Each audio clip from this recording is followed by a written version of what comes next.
اللهم محمد في جميع أفعاله ومحمد اللهم صل عليه مع صحبه وآله صلاة تكون لك رضاء ولحقه أداء.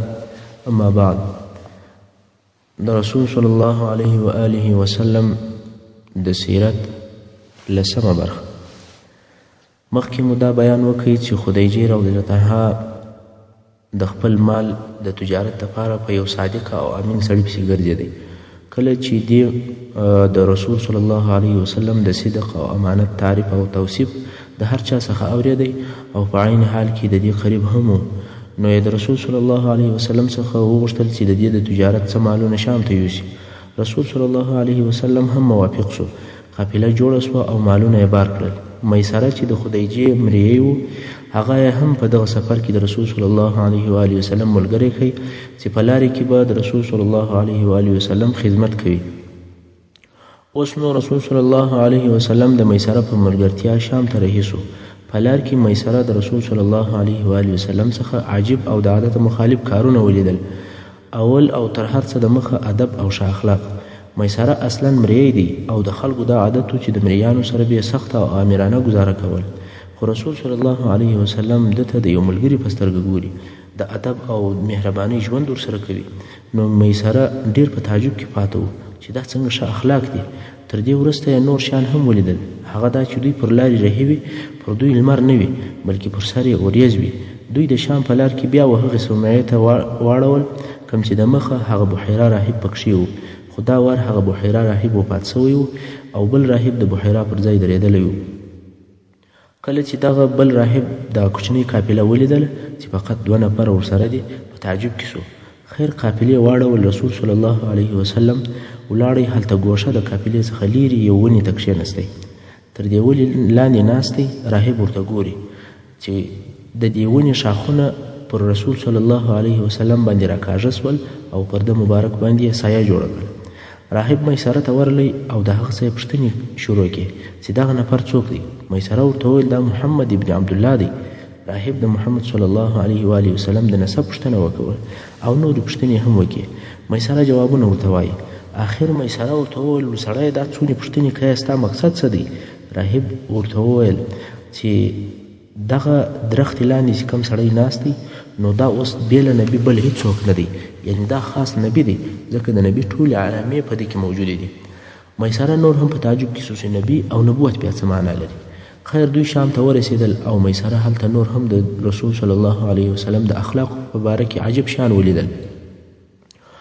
د خلقو سره ادب او احترام، په بیه او شرا کې رښتیا ویل او امانت، رحم پر غریبانو، د خلکو سره خوش طبعي، غریبانو ته د رسول صلی الله علیه وسلم ورکړه او عطا، او د خلکو سره د معاملې او د رانیولو په باره کې ډیره ښه معامله، او خلکو به هم په دې معاملو کې او په خرید و فروش کې وده صلی الله علیه وسلم ته رجوع کول. د قریشو د تجارتو د عادتو چې کله به خپل مالونه خرڅ کړل نو به رارهي سو، خو رسول صلی الله علیه وسلم داسې ونه کړل. هغه خپل ورسره مالونه چې په شام کې خرڅ کړل، د هغو مالو په قیامت یې د ځانه سره نور مالونه رانیول او مکې مکرمې ته یې راوړل. یعنې د مکې مکرمې مالونه یې په شام کې په ګټه خرڅ کړل او د شام مالونه یې راوړل په مکه مکرمه کې په ګټه خرڅ کړل. په دې حساب یې 2 وارې ګټه وکړه. په نتیجه کې یې ډېره ښه او مناسبه ګټه خدیجې رضی الله عنها ته وروړه چې بل چا دونه ګټه نه وه ورته راوړې. په تېر بیان کې مو ولیدل چې رسول صلی الله علیه وسلم د غریبۍ په حالت کې څنګه ژوند کوی، او کله چې بیا غني او تاجر سو څنګه اخلاق او معامله یې وه. د مشرانو او سردارانو سره هم ژوند وکړي. په جنگ هم پوه سو، ځکه رسول صلی الله علیه وسلم په خپله اشتراک پکښې وکړي. او اوس مو بیا ولیدی چې په تجارت کې څنګه معامله کوي. ټول هغه شیان چې د خلکو په ژوند پورې تعلق لري، د هغو ټولو دورونه او تجربې پر تېرې شوې. کله چې خدیجې رضی الله عنها دغه د ګټه او پوهې، صداقت او امانت ولیدی، ډېره خوشحاله سوه. بیا نو خدیجې رضی الله عنها د میسره هغه خپل مریي څخه د رسول صلی الله علیه وسلم د اخلاقو او معاملې پوښتنه وکړه. میسره هم د اوریځو څخه رانیولې، بیا د راهب خبرې او د رسول صلی الله علیه وسلم اخلاق، رحم، شفقت، عقل او په کاروبار کې پوهېدل ټول یو ورته بیان کړل. خدیجې رضی الله عنها هم د رسول صلی الله علیه و آله وسلم د د اخلاقو او صداقت کاروبار او امانت څخه ډېره راضي شوه. په دغه وخت کې رسول صلی الله علیه و آله وسلم عمر په دې وخت کې د رسول صلی الله علیه و آله وسلم عمر 25 کاله و او د خدیجې رضی الله عنها عمر 40 کاله و او کونډه هم و. رسول صلی الله علیه وسلم واده یا زیواج خدیجې رضی الله عنها تر دغه وخته 2 وارې واده کړی و او دواړه وارې خاوند وفات شوی و. څرنګه چې اوس یې د رسول صلی الله علیه وسلم اخلاق او ادب امانت او صداقت ډیر خوښ شو، نو یې اراده وکوله چې د رسول صلی الله علیه وسلم سره واده وکړي. تر دغه وخته یې د هیچ چا سره واده نه و کړی او هر چا چې به مرکه ورته وکوله هغه ته به یې د یا جواب ورکوی.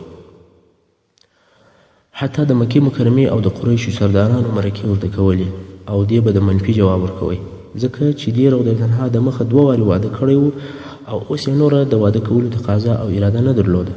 خو خلکو بیا مرکې په دې سبب ورته کولې چې یو خو خدیجه رضی الله عنها غني او مالداره وه، بل د عقل او جمال خاونده وه او پر دې سربیره د شریف نسبه هم وه.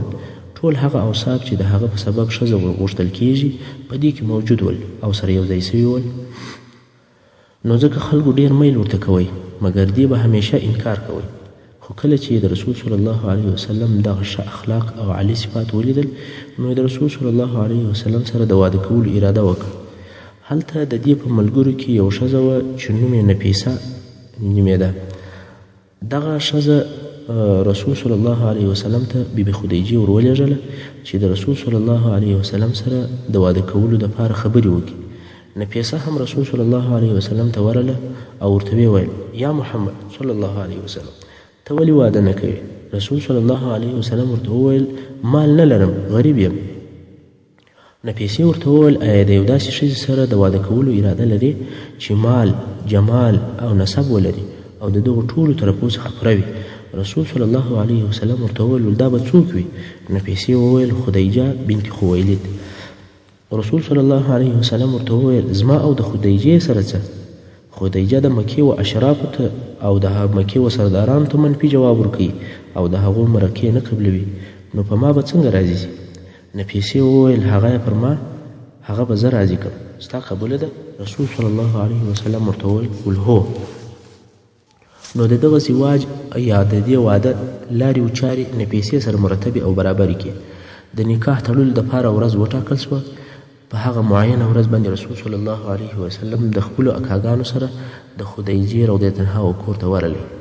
د خدیجې رضی الله عنها د نکاح طلب یې د دې د پلاره څخه چې خویلد نومېدی او څوک بیا وایي چې د دې د اکا څخه یې د نکاح طلب وکړ.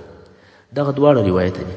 مقصد دا چې نکاح وتړل شوه او د نکاح خطبه هم د رسول صلی الله علیه وسلم اکا ابو طالب وویل او دې نکاح تړلو ته ټول د بني هاشم او د مغدر د قبیلې مشران او رئیسان حاضر سوي ول. د خدیجې رضی الله عنها مهر 60 دائر و چې رسول صلی الله علیه وسلم په خپله او د اکاګانو په مرسته برابر کړل او د خدیجې رضی الله عنها سره یې واده وکړ. دا نو هغه ډیر مشرف او مبارک زواج او واده او دغه واده د شام څخه تر بیرته راتګ 2 میاشتې وروسته ترتیب شو.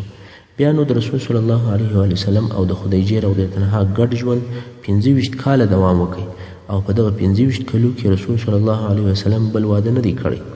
د رسول صلی الله علیه وسلم په دغه 25 کاله ژوند کې چې د ځوانۍ وخت او موسم یې هم په یوه واده سره یې قناعت وکړي. دا پر هغه کسانو باندې رد دی چې پر رسول صلی الله علیه وسلم باندې د کثرت زواج او د ډیرو ودو تهمت وایي چې اصلا دغه خبره د اسلام د دشمنانو څخه راپورته کیږي. خو هغه کمزوري مسلمانان هم کله کله په دې دام کې ښکیل شي. مقصد دا چې رسول صلی الله علیه وسلم پر حضرت خدیجې رضی الله عنها د دې تر وفاته بله ښځه نه وغوښتل او الله جل جلاله رسول صلی الله علیه وسلم ته د حضرت خدیجې رضی الله عنها څخه اولادونه ورکړل چې د هغې د جملې څخه یو قاسم دی. قاسم د رسول صلی الله علیه وسلم اول اولاد دی. ویل کېږي چې قاسم د 2 یا 4 کلو چې وفات شو، خو صحیح روایت دا دی چې قاسم لوی سو حتی داسې اندازې ته ورسېدی چې پر آس پرېدلی سوی، یعنې د 7 کلو په شاوخوا کې و چې وفات شو. همدارنګه د خدیجې رضی الله عنها څخه د رسول صلی الله علیه وسلم بل زوی چې عبدالله و. د دغه عبدالله یو لقب طاهر او بل لقب طیب و. ځینې خلک په دې کې خطا وځي او وایي چې د رسول صلی الله علیه وسلم زامن قاسم، عبدالله، طاهر، طیب دي، خو په حقیقت کې دا طاهر او طیب دا دواړه د عبدالله لقبونه دي. عبدالله هم په کوچنیوالي وفات شو. قاسم د رسول الله صلی الله علیه وسلم تر بعثت د مخه وفات شوی دی او عبدالله په کوچنیوالي پس له بعثت وفات شوی دی.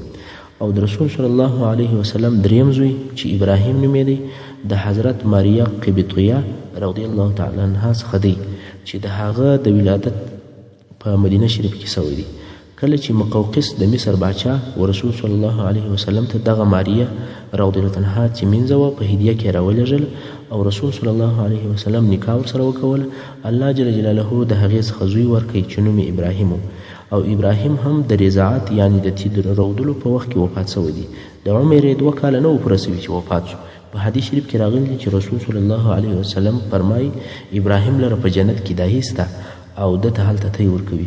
دا د رسول صلی الله علیه وسلم زامن چې دوه یې د خدیجې رضی الله عنها څخه وو چې قاسم او عبدالله دي او یو زوی د مریم قبطیه رضی الله عنها څخه وو چې هغه ابراهیم دی. مګر د رسول صلی الله علیه وسلم لونی هغه یوه زینب، دویمه رقیه، دریمه ام کلثوم او څلورمه فاطمه رضی الله تعالی عنهن چې ټولې لویانې سوي دي او د اسلام وخت یې نیولی دی او ټولې هم په ایمان مشرفه سوي دي. او د رسول صلی الله علیه وسلم لوڼې دا ټولې د بیبي خدیجې رضی الله عنها څخه دي.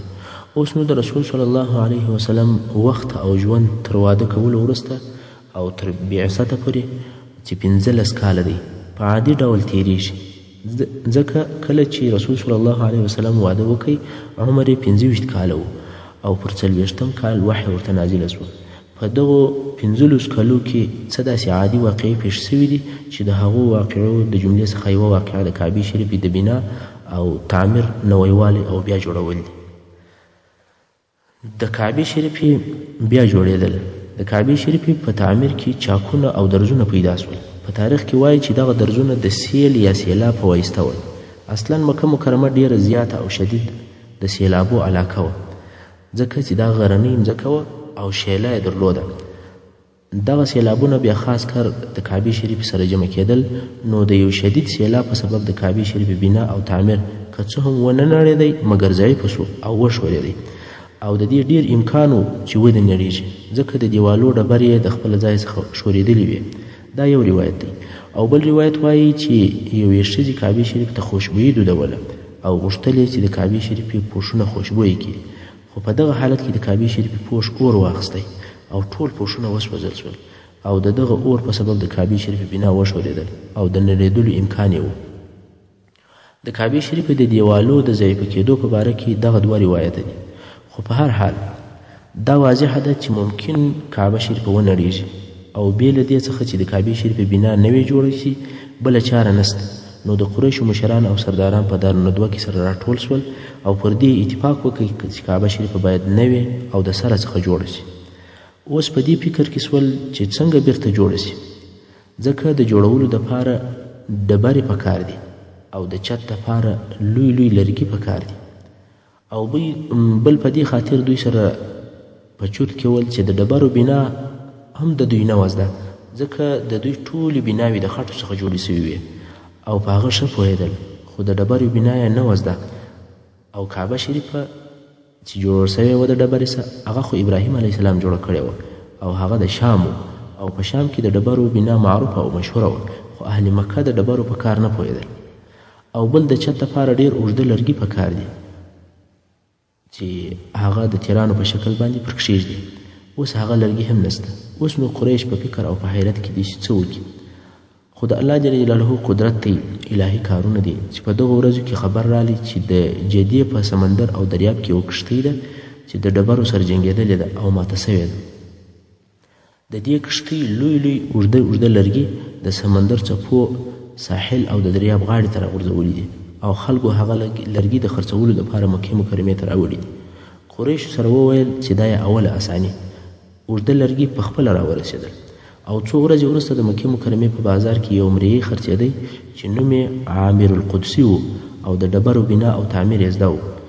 نو قریشو سره وویل چې دا یې بله اسانتیا، اوس نو بنا او معلم هم پیدا شو چې د ډبرو بنا راوښیي چې کعبه شریفه باید څنګه جوړه شو.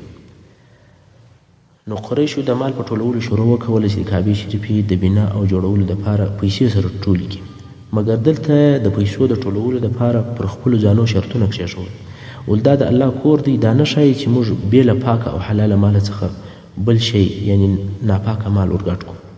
نو یې پاک مال معلوم کړئ چې پاک مال چیش دی. اول یې د زنا مال ځینې وایستی. ول د زنا مال باید نشي په ګډ، ځکه هغه وخت هم ځینې کسانو په زنا باندې تجارت کوي، یعنی منځان یې درلودې او په هغو به یې پیسې برابرولې. نو قریشو وویل هر هغه څوک چې مال یې د دغه قسمه څخه وي زموږ سره دې د دغې بنا په کار کې حصه نه اخلي، او بل باید د ظلم مال نشي په ګډ. د تجارو څخه چې هر څوک په ظلم باندې مشهوره دی هغه به زموږ سره په دې کار کې حصه نه اخلي. او بل یې وویل چې د ربا مال باید چې نشي په ګډ. ربا و سود ته وایي. که څه هم د دوی کاروبارونه او د دوی معاملات اکثره په ربا او په سود باندې وي، خو بیا هم په دې باندې پوهېدل چې دا یو خبیث او بد کار دی، د مخه تر دې چې اسلام سود او ربا حرامه کړي. او بیا یې د مال په ټولولو شروع وکول. په دغه وخت کې د کعبې شریفې د نړولو اراده هم وه چې دغه جوړ یې ونړول شي او نوی جوړ د سره څخه شروع شي. خو ټول قریش اوس بیریږي چې د کعبې شریفې په نړولو څنګه شروع وکړو، ځکه دوی ټولو د ابرهه قصه په خپلو سترګو لیدلې وه.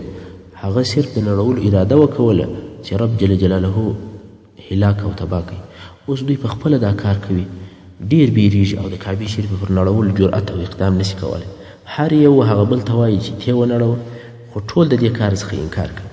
دوی غواړي چې ویې نړوي مګر بیریږي، نشي نړولی. په آخر کې ولید ابن مغیره چې د خالد ابن ولید پلار دی هغه وویل زه یې نړوم. نو یې یوم او کلنګ راواخیستی او د هغه دیوال په نړولو یې شروع وکوله چې د رکن یماني او د حجر اسود په مابین کې دی. چې کلنګ یې ورسره کړي او ډبر یې ورسره ایله سوي، هغه دیوال چې څه ونړوئ نو یې پر دا نورو قریشو غږ وکړي چې اوس نو مرسته راسره وکړئ، راسئ کار شروع کړئ.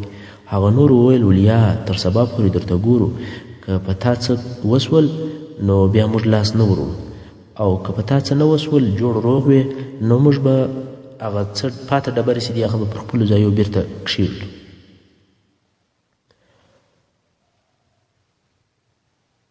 پوره ورځ دغه نورو قریشو کار نه ورسره وکړي او د دې حال انتظار کوي.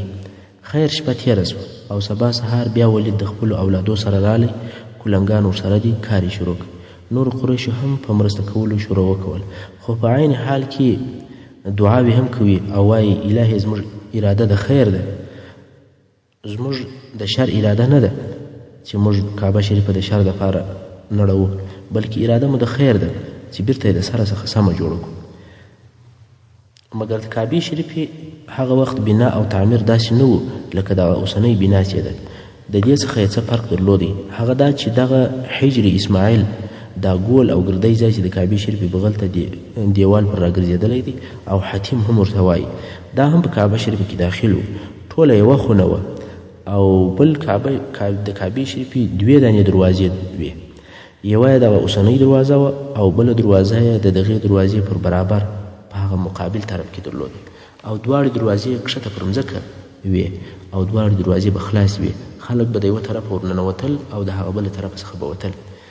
لکه څنګه چې په بخاري شریف کې حدیث دی چې رسول صلی الله علیه وسلم د مکې مکرمې تر فتحې وروسته و عایشې رضی الله عنها ته وفرمایل یا عایشه که چیرې ستا قوم یعنې قریش د کفر وخت ته نږدې نه وای ما به کعبه نړولې وای او د ابراهیم علیه السلام پر اساس به مې جوړه کړې وای او دغه حجر به مې پکښې داخل کړی وای او دوې دروازې به مې ورکړې وای چې د یوې څخه خلک ورننوتل او پر هغه بله بیرته راوتل.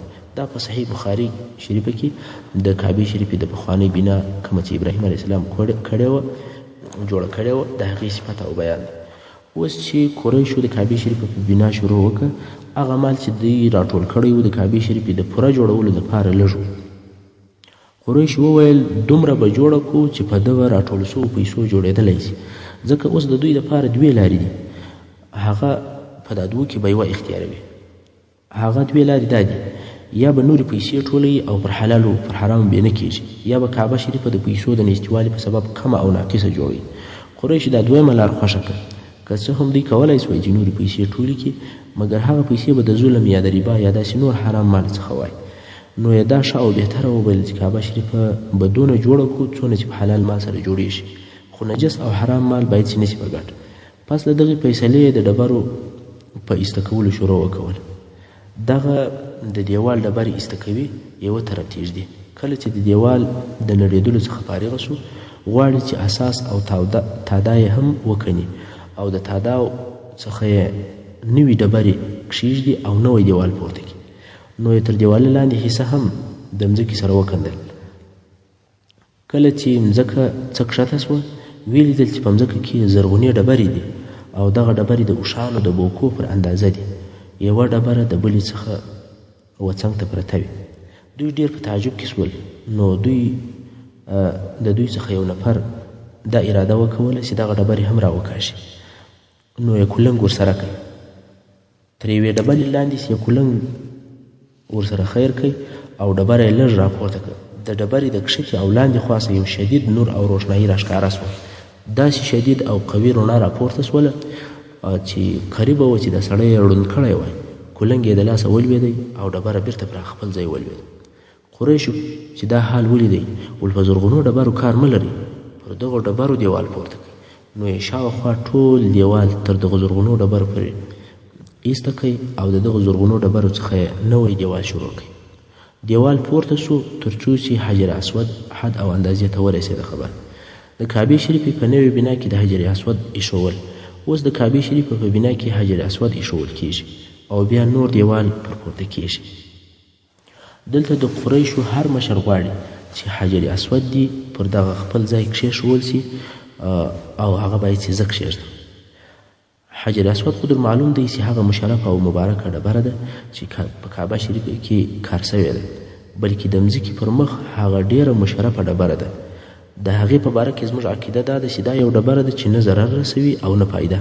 لکه څنګه چې په حدیث شریف کې راغلي دي وایي کله چې حضرت عمر رضی الله عنه مبارک وغوښتل چې حجر اسود مچ کړي نو یې په لوړ اواز سره وویل چې خلک یې واوري ول والله زه پوهیږم چې ته ډبره یې نه فایده رسولی سي او نه تاوان، خو که ما رسول صلی الله علیه وسلم نه وای لیدلی چې ته یې مچولې ما به نه وای مچ کړې.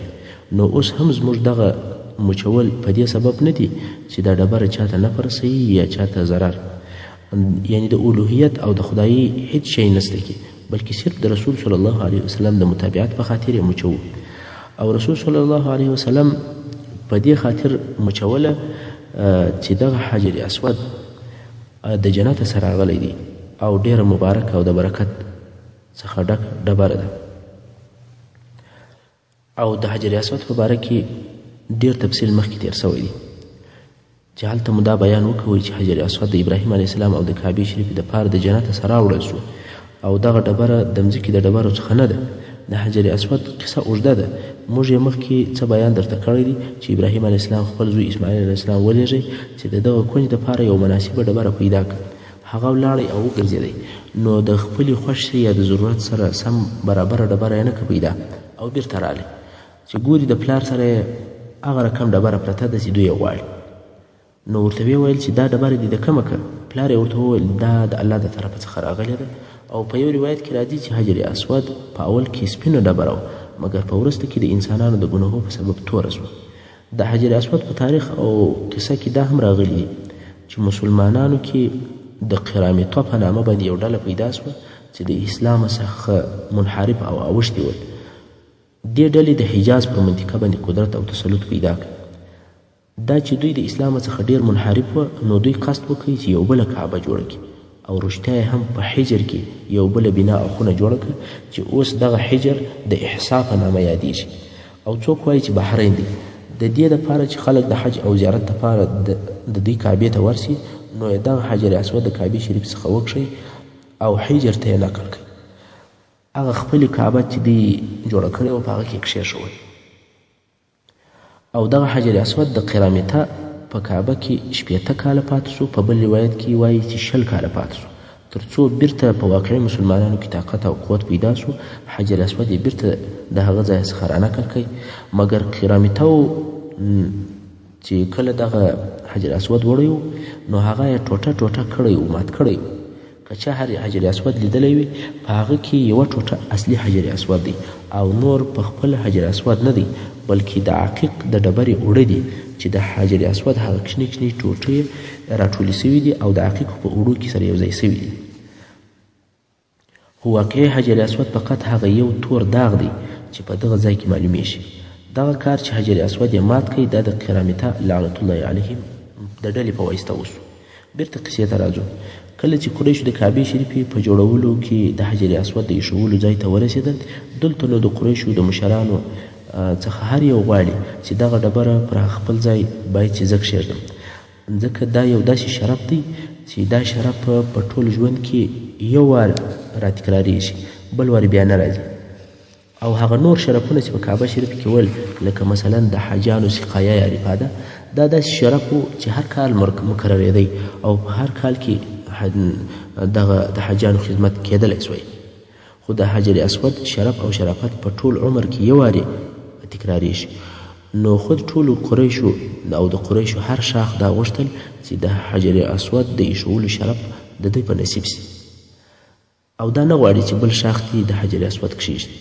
د قریشو په شاخو کې د حجر اسود پر ایښولو مقابله او نزاع شروع شو د عبدالدار اولادې چې د کعبې شریفې د حجابې یا پوښولو مسؤل ول هغو وویل چې د کعبې شریفې پوښول زموږ وظیفه ده نو حجر اسود هم په والله که بې له موږه بل څوک کښېږدي د دغه قسم د تایید او تاکید دپاره یې د وینو څخه ډک لوښی راوړی او لاسونه یې په وینو ولړل او بیا یې قسم وکړي چې حجر اسود بې له موږه بل څوک نسي ایښولی مګر په داسې طریقه چې زموږ وینې به تویي یعنې زموږ بیا مرګه یې بل څوک نسي ایښولی بني مخزوم چې دا حال ولیدی هغه هم د وینو ډکو پیاله یې راوړه او لاسونه یې په ولړل او عینا دغه رقم قسم یې واخیستی بني عدي ابن کعب چې د عمر فاروق قوم دی هغو هم د وینو څخه ډک لوښی راوړی او عینا دغه رقم قسم یې وکړي مسله ډېره خطرناکه شوه قریبه وه چې دا فتنه دې اور واخلي او په خپل قریش سره ووژني د قریشو هر شاخ ځانونه د جنګ دپاره تیار او آماده کړل ټولو قسم سره واختی چې حجر اسود به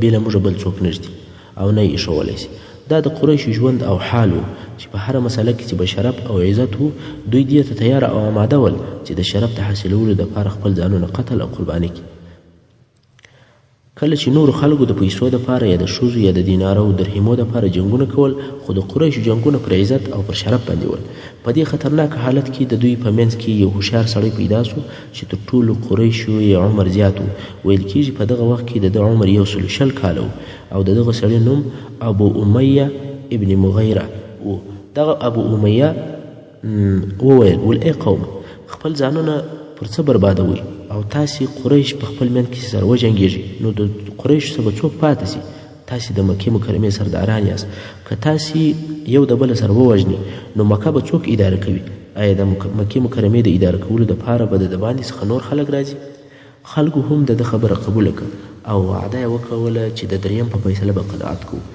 بیا د ابو امیه څخه پوښتنه وکوله چې قاضي او فیصله کوونکی به څوک وټاکو ابو امیه ورته وویل ول تاسې د فیصلې دپاره باید چې هغه څوک وټاکئ چې د دې بني شیبه د دروازې څخه اول و حرم شریف ته را داخل سي یعنی کم سړی چې د دغه دروازې څخه اول وارې حرم شریف ته راغلی حکم او فیصله به هغه ته پرېږدي هر څه چې هغه نفر وویل هغه به قبلوي ټول قریش په دغه خبره راضي سول او په انتظار دی چې څوک به د دغې دروازې څخه راسي الهي حکمت ته وګورئ چې په دغه وخت کې خیر البشر محمد رسول الله صلی الله علیه و آله وسلم د بني شیبه د دروازې څخه حرم شریف ته ورداخل شو ټولو نارې کې الصادق الامین الصادق الامین راضیو راضیو یعنی دا څونه ښه کار وشو چې صادق الامین راغی هو موږ راضي یو هره فیصله چې دی وکړي په هغه موږ راضي یو اوس نو یو لوی عقل پکار دی چې دغه د فتنې اور پای ته ورسوي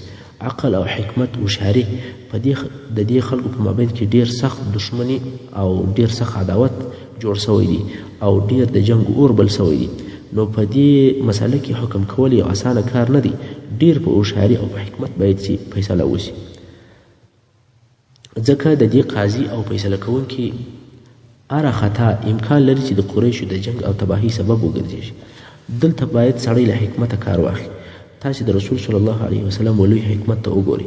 کله چې رسول صلی الله علیه وسلم ته حال وویل سو او د دوی د نزاع سبب خو مخکې هم ورته معلوم نو یې خپل مبارک پټو د اوږو څخه رایسته کړئ او د کعبې شریف څخه یې لیرې پر مځکه اوار کړئ. حجر اسود یې په خپلو مبارکو لاسو